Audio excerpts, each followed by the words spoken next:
Muito boa noite, com muita alegria que nós começamos mais um programa Direção Espiritual, cantando essa música do Cancionário Popular, que você já deve ter escutado tantas vezes. Eu me lembro que essa música fez parte da minha infância.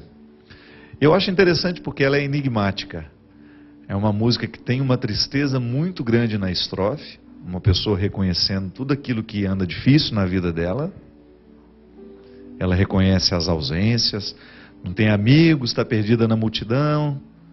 Mas aí, de repente, o refrão é todo iluminado por uma esperança, é todo costurado, né? Bordado por uma esperança, que faz a gente até esquecer da tristeza da estrofe. Eu levei um tempo para perceber que essa música era uma música triste. Levei tempo para perceber que a estrofe era triste.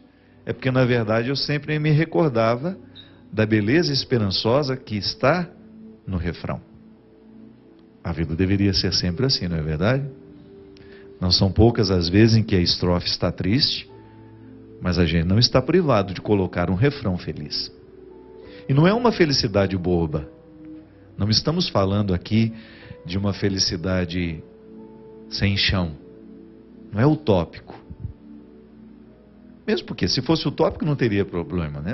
A utopia é aquilo que nós esperamos, é aquilo que nós projetamos como um futuro bom.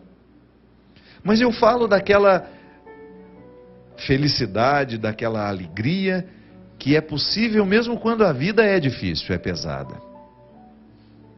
Na semana que vem, eu já gravei o programa de hoje mais cedo, você vai ver, bem no finalzinho, que eu falo que o que nos alimenta não é o que a gente tem. O que nos move não é o que a gente tem. Porque o que leva um ser humano adiante é o desejo.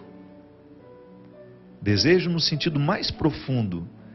O elan vital que nos mantém presos à vida. Aquele significado sem o qual a gente não consegue levantar de manhã para trabalhar. Todos nós temos este elan vital.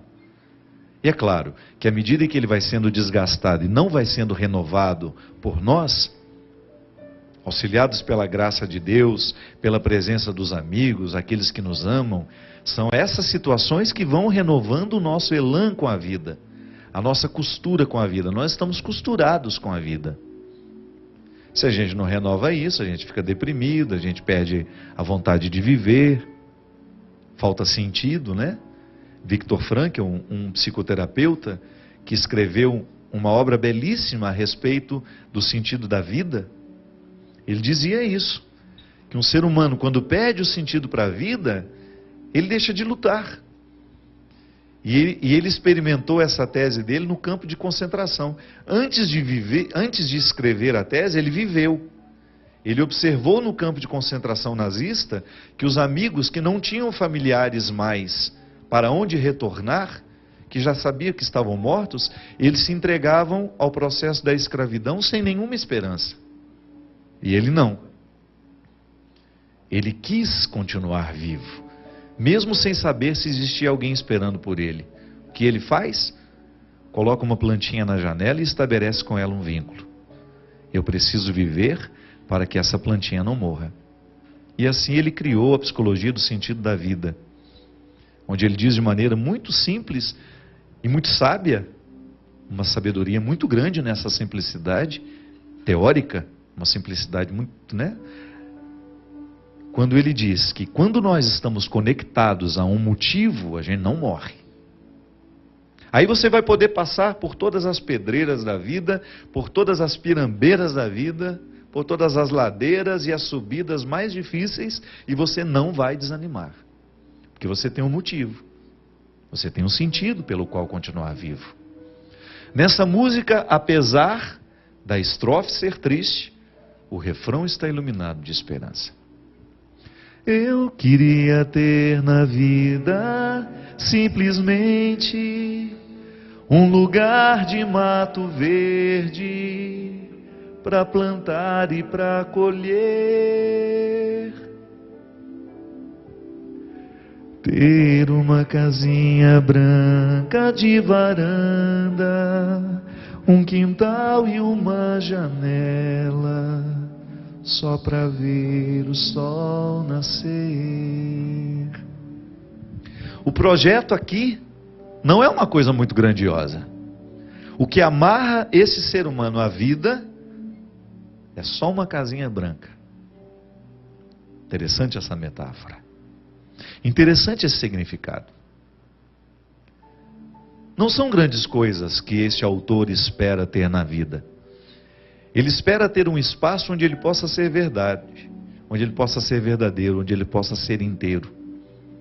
Onde é que a gente cabe? Quais são os espaços que realmente nos acomodam, nos aconchegam? Ainda ontem, tive a oportunidade de estar em Campina Grande, essa cidade maravilhosa. Não é à toa que o sobrenome de Campina é Grande. Não é à toa. Que povo especial. Ontem, quando voltava de Campina Grande para João Pessoa, para eu pegar o voo, observando aquelas cidadezinhas, né, pelo caminho, aquelas casinhas típicas da Paraíba, ali do Nordeste, do sertão, né, aquelas regiões mais simples do país, todas muito coloridas, casinhas pequenas, mas que dá vontade de entrar e de ficar. São especialistas em aconchegar. Eu fiquei pensando muito nisso. Meu Deus, às vezes nós queremos tanta coisa para viver e de repente uma casa dessa, com toda essa cor por fora, cheia de sentimento por dentro, com pessoas que se amam e a vida está pronta. Aí eu comecei a me pensar assim: onde é que eu me aconchego? Que realidade nessa vida me faz sentir à vontade? Eu tenho uma birra dessa arquitetura moderna, não aqui não. A casa da Carla é moderna, mas ela é aconchegante. Ela está todo mundo. Mostra ali, por gentileza, essas pessoas, como elas estão ali, por gentileza. Gente, é assim uma panela de brigadeiro sendo devorada uma hora dessa da noite. Eu tenho um pouco de birra de casa muito moderna. Sabe por quê? Porque parecem clínicas. Não é? Se você não quebra a modernidade com uma peça que te aconchega, por exemplo, uma poltrona, uma peça que tenha um pouco mais de antiguidade na estrutura dela ali, todo mundo comendo brigadeiro na panela. Quando a gente vai decorar a casa da gente, por mais simples que ela seja, outra coisa você não quer, senão criar um espaço onde você se sinta aconchegado. O quarto pode ser o quarto mais bonito do mundo. Se ele não tem o retrato da sua alma, você não se aconchega nele. É por isso que o bom arquiteto é aquele que sabe ler a alma do cliente. Claro, tira as cafonagens, os excessos, né, do cliente, mas coloca ele dentro de um lugar que o aconchegue. A minha casa precisa ter os aspectos da minha alma. E eu perguntava isso para mim ontem: onde é que eu me aconchego? Aí eu me lembrei não só de estruturas físicas, porque a casa não é só um aglomerado de paredes. A casa é também um sentimento. Eu, quando entro dentro de um lugar, imediatamente eu sinto se aquilo me provoca algo bom ou algo ruim. As paredes têm alma, sim. Claro, não a alma que eu estou acostumado a tratar, né? Eu, como padre, lido com a alma o tempo todo. Eu estou falando daquilo que extrapola a matéria, daquilo que transcende a realidade física. Uma casa está construída a partir de sentimentos e tijolos. A casa é também um sentimento. Quando eu volto para minha casa e aquela sensação boa, quando eu abro a porta, quando eu entro e encontro a minha realidade, o meu aconchego, então, eu entendo que a casa é sentimento. Ali me aconchega. Há amigos que me aconchegam. Há pessoas que só de saber que estão ao meu lado, eu já me sinto mais inteiro. Me sinto mais pronto, quem sabe. Ou então me sinto com possibilidade de enfrentar os meus vazios. Porque eu não tenho ilusão. O que me move, volto a dizer, não é o que eu já alcancei da vida. Isso é só um ponto de partida. O que você já alcançou na sua vida até o dia de hoje é apenas um ponto de partida. O que te move é o que você não tem. É o que lhe ausenta. Aquilo que lhe é ausente. Aquilo que lhe falta. É isso que lhe faz acordar todos os dias e correr atrás. Mas seria muito bom se a gente começasse a perceber que chega um momento da vida em que não basta correr atrás do que é material. A gente precisa correr atrás de sonhos, de realidades que ultrapassam a matéria. Porque você vai chegar a uma conclusão de que aquele carro bonito não basta, aquela casa bonita não basta, aquele apartamento maravilhoso não basta. É aqui dentro, o contexto das ausências, gritando pela necessidade de ter uma casinha branca, de varanda, um quintal e uma janela só para ver o sol nascer. É o significado de uma vida bem vivida. Aqui no refrão dessa música, é o resultado de uma vida bem vivida. Depois de ter enfrentado todas as dificuldades da estrofe, eu ter o direito de encontrar neste mundo um lugar onde eu possa me sentir aconchegado. A nossa vida espiritual, minha gente, está a serviço de criar esse aconchego. Porque só no aconchego é que você enfrenta bem os seus desconfortos. Se uma pessoa não está bem aconchegada afetivamente, ela terá muita dificuldade de lidar com os desconfortos da alma. Porque esses desconfortos, eles existirão sempre.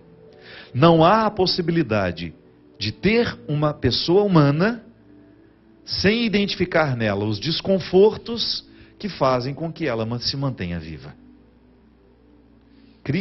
Retire de você essa ilusão de que é o que você tem que te sustenta. Não. O que você alcançou na sua vida até hoje é apenas o ponto de partida. O que lhe move é o que ainda lhe é ausente.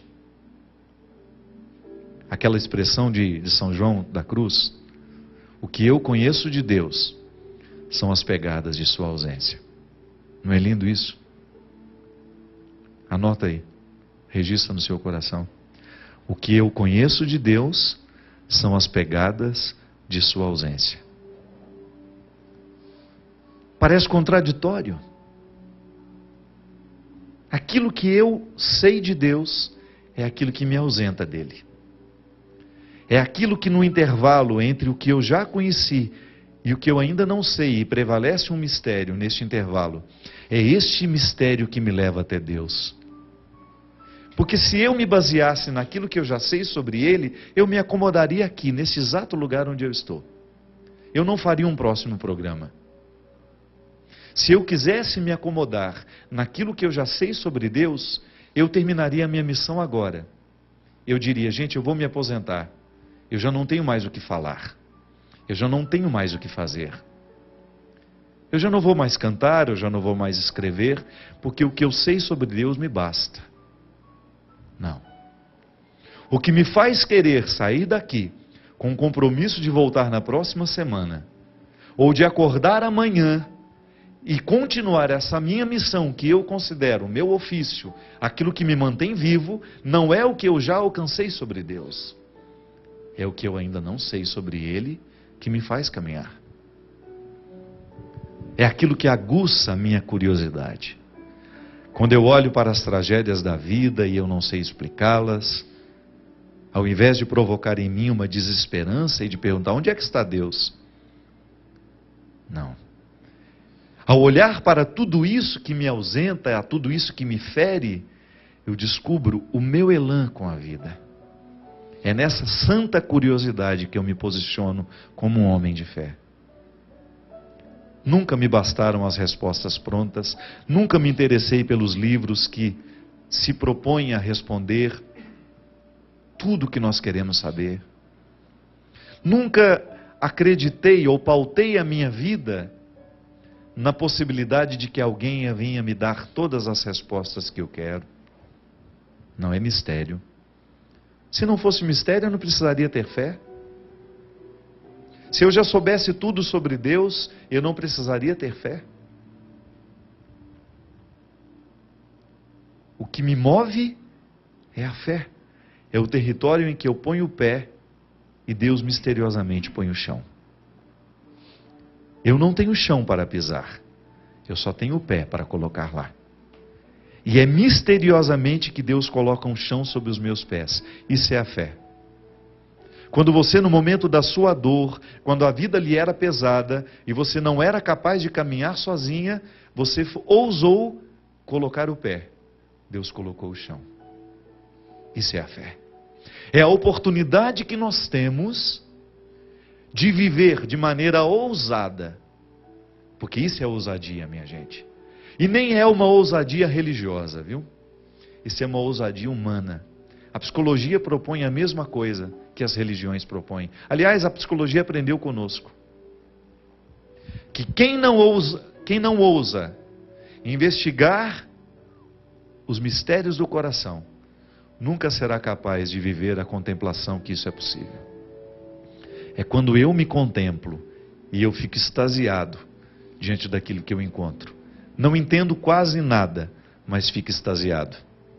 Da mesma maneira como a minha mãe, de maneira muito simples, eu me lembro quando eu lancei o meu primeiro livro, chamava-se Tempo, Saudades e Esquecimentos. Eu lancei lá na minha cidade, em Formiga. E eu tinha saído do mestrado, estava falando difícil, e fazia questão de falar difícil. A gente quando é acadêmico, a gente fica meio bobo, né? E eu escrevi um livro que era muito simples, mas ao mesmo tempo me proporcionava falar sobre aquele livro de maneira muito teológica. E eu lá no Clube Centenário, no lançamento do meu livro, a minha cidade organizou de maneira muito carinhosa, os meus amigos, um lançamento naquela época. E eu falei umas palavras lá, uma meia hora, sobre o significado daquele livro, sobre a conexão teológica que ele tinha para mim. Era uma leitura do cotidiano à luz da teologia, da filosofia, a partir de crônicas simples, mas amarradas por significados teológicos. Isso foi dia 2 de abril, meu aniversário é dia 3. Saímos lá do clube, devia ser mais ou menos umas 11 horas da noite, fui para o apartamento da minha mãe e já estava pronto para dormir. Percebi que já tinha dado meia-noite, que já era o meu aniversário, e eu quis ficar com a minha mãe naquele momento antes da gente dormir. Ela já estava deitadinha na cama dela. Eu fui lá, deitei ao lado dela. Ela ficou fazendo carinho na minha cabeça, me lembro direitinho como se fosse hoje. Aí ela disse assim para mim: você falou tão bonito hoje. Eu não entendi nada, mas você falou tão bonito. E eu me emocionei com aquilo. Eu me emocionei porque eu fiquei pensando, como é que ela pode achar bonito o que ela não entende? E ali naquela hora, eu mais uma vez tive a oportunidade de adentrar aquele átrio tão sagrado que é a alma da minha mãe.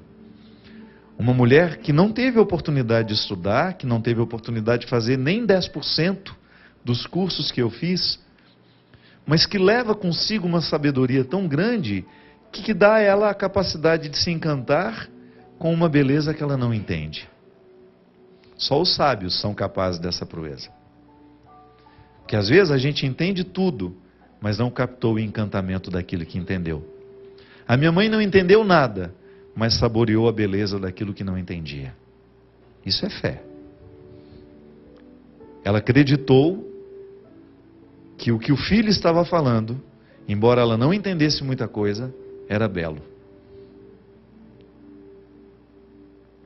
A vida da gente é a mesma coisa. Tantas vezes você não entende o que está se passando. Tantas vezes você olha para o seu coração e ele está aglomerado de sentimentos contraditórios, de coisas que lhe são até desconhecidas.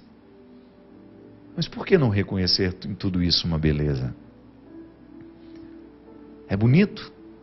É bonito sim, todo o processo humano é sempre bonito. Mesmo que tenha fragilidades, que a gente seja exposto numa indigência que nos envergonhe, é bonita, a vida é sempre bonita. Porque ali existe uma ausência, o gesto é inacabado, ele não termina. É igual à arte. Você nunca vai poder encontrar um artista satisfeito com a obra produzida. Você pode até ficar satisfeito com aquilo que o artista produziu, mas ele não está mais. Porque se ele ficar satisfeito, ele para naquela obra. O que o mantém não é o que ele já alcançou das suas possibilidades. O que o mantém vivo, o que o mantém artista, é aquilo que ele ainda não conseguiu alcançar do seu processo criativo. O gesto é sempre inacabado, nunca está terminado. É igual ao amor. O amor nunca será perfeito, porque ele é um gesto inacabado. Por mais que eu tente, com a minha atitude, com a minha postura, com a minha palavra, amar aqueles que eu amo, o meu gesto será sempre imperfeito. Mas por isso é belo, porque nele falta. Nele alguma coisa ainda é ausente. O mistério de Deus na nossa vida é assim, minha gente. É a gente ter condições de olhar para as estrofes tristes, observar o refrão feliz e perceber que o que realmente vai nos realizar não é o momento em que as respostas chegarão, não é o momento em que nós estivermos satisfeitos com a vida, não. O que vai nos realizar é essa eterna insatisfação que nos mantém harmoniosos. Eu vou bem. Vou bem. Apesar de todas as dificuldades, eu vou bem. Porque eu estou projetando a construção de uma casinha branca onde eu possa me sentir aconchegado. Olhe para as suas ausências. Olhe para aquilo que você não tem. Você que já teve a oportunidade de ter tanto na vida.